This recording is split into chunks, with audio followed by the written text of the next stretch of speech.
आज हम एक ऐसी कहानी में उतर रहे हैं जो आज भी एक रहस्य बनी हुई है। बॉलीवुड का एक ऐसा सच जो दशकों से लोगों के मन में सवाल खड़े कर रहा है। एक सुपरस्टार और उसकी अचानक दुखद मौत।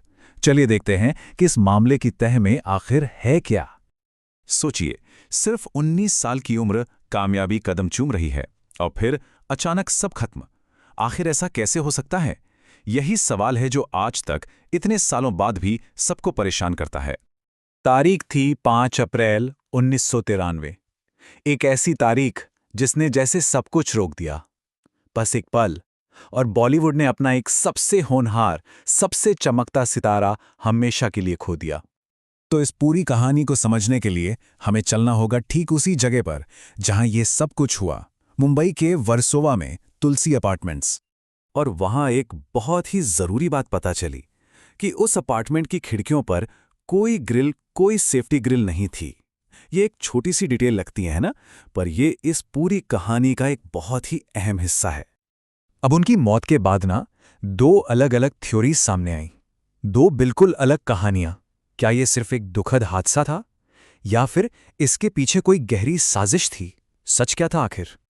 इंटरनेट पर अगर देखें तो किस्से कहानियों की भरमार है।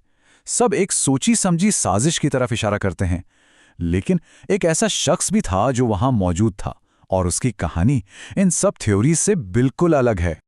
तो अब हम बात करेंगे उस शख्स की जो 1987 से उसी बिल्डिंग में रह रहा था। एक ऐसा पड़ोसी जिसने उस रात जो भी हुआ उसे बहुत करीब से महसूस किया, देखा। उनके मुताबिक ये देर रात की बात है, करीब 12:30 बजे, जब दिव्या भारती 5वीं मंजिल से नीचे गिरी। उन्होंने जो बताया वो ये था कि दिव्या खिड़की के मुंडेर पर, मतलब किनारे पर बैठी हुई थी और बस अचानक उनका बैलेंस बिगड़ा और वो पीछे की तरफ गिर पड़ी। और जैसा कि हमने पहले भी बात की, वहां कोई ग्रिल नहीं थी। और फिर उन्होंने एक और बात कही कि दिव्या ने शराब पी रखी थी और वो नशे की हालत में थी। अब ये एक ऐसा बयान है जो इंटरनेट पर चल रही साजिश की सारी थ्योरीज को एक झटके में पलट देता है। वैसे उस पड़ोसी ने दिव्या की पर्सनैलिटी के बारे में भी कुछ बताया। उन्होंने कहा कि वो एक डेयरिंग लड़की थी, मतलब बेखौफ, अपनी कार भी बहुत तेज चलाती थी। तो एक तरह से वो रिस्क लेने से डरती नहीं थी। अब कहानी का एक ऐसा हिस्सा आता है जो शायद सबसे ज्यादा दिल तोड़ने वाला है। एक काश ऐसा हो जाता वाला मोमेंट। एक ऐसा मोड़ जो अगर बदल जाता तो शायद आज सब कुछ अलग होता। हुआ ये कि उसी रात उनके एक डायरेक्टर उन्हें एक ट्रिप पर ले जाने के लिए आए थे। वो नीचे बिल्डिंग के बाहर ही उनका इंतजार कर रहे थे, पर दिव्या उनसे मिलने नीचे नहीं आई। सोचिए, अगर वो बस उनसे मिलने चली जाती तो वो उस अपार्टमेंट में होती ही नहीं, वो सुरक्षित होती। पड़ोसी ने भी यही कहा कि अगर वो डायरेक्टर से मिल लेती तो उनकी जान बच जाती, वो उनके साथ चली जाती।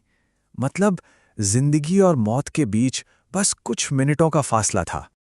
तो ये तो थी उस रात की कहानी, पर अब ये समझना भी जरूरी है कि उस रात इंडस्ट्री ने आखिर खोया क्या था, उनकी लेगेसी क्या थी।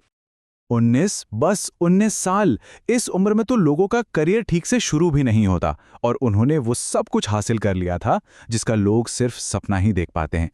नाम देखी जरा, दीवाना, विश्वात्मा, शोला और शबनम, एक के बाद एक ब्लॉकबस्टर फिल्में। शाहरुख खान की पहली हिट फिल्म की हीरोइन थी वो। मतलब इतने कम टाइम में उन्होंने पूरी इंडस्ट्री पर कब्जा कर लिया था। उनके उसी पड़ोसी ने उनकी काबिलियत के बारे में एक बहुत बड़ी बात कही। उन्होंने कहा कि अगर दिव्या की मौत ना हुई होती तो वो सबको पीछे छोड़ देती, वो बॉलीवुड में किसी और को टिकने ही नहीं देती, इतनी टैलेंटेड थी वो। 3 साल और 20 से भी ज्यादा फिल्में, ये आंकड़े ही अपने आप में सब कुछ कह देते हैं। तो आखिर में सवाल बस यही रह जाता है कि अगर वो उस रात बच जाती तो आज इंडियन सिनेमा का चेहरा कैसा होता, वो क्या बन जाती।